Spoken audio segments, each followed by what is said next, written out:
I would have killed to have been at the Hormats breakfast table through this week. Your response to what we've all observed this week? Well, he's got all these things going on vis-a-vis Russia, the Comey issue, now Mueller, who's a very good pick, who's going to be very, very tough on this investigation. He is a good investigator. He's going to get to the bottom of this if anyone can.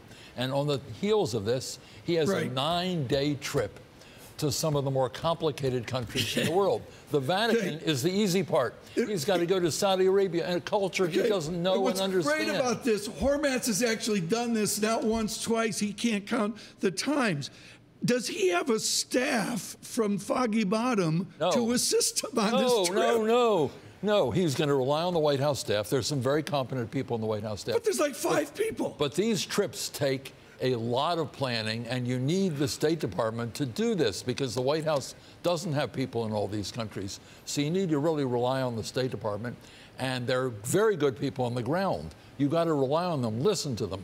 And the culture of Saudi Arabia is something that he hasn't seen before. You're right. I'll give you one example. Leaders in Saudi Arabia take your hand and walk down a path with you or down an aisle or something.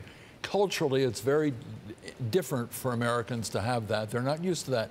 So he's got to learn to understand the Saudi culture. You sit there, you drink your kahwa, you shake your cup, they stop giving you the kahwa, you put your cup out, they give you more kahwa.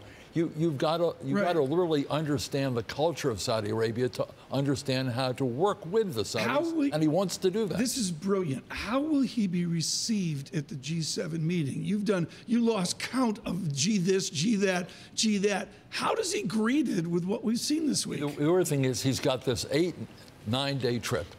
The G7 is the last of the stops. He'll be exhausted. I mean, he'll be exhausted, and your head gets muddled on these trips because you're absorbing so much. It's so different, particularly a new president who doesn't really know much about international issues. And then he's got all these heads of state.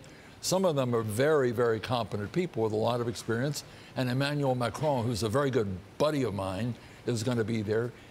Merkel will be there, who's really the leader of the G7 now. He's got to listen to these people. He cannot be dominating the conversation. His best objective, if he wants to achieve something, is to listen to these people, understand the issues that they're putting forward, understand their strategies, and figure out how the United States works for them.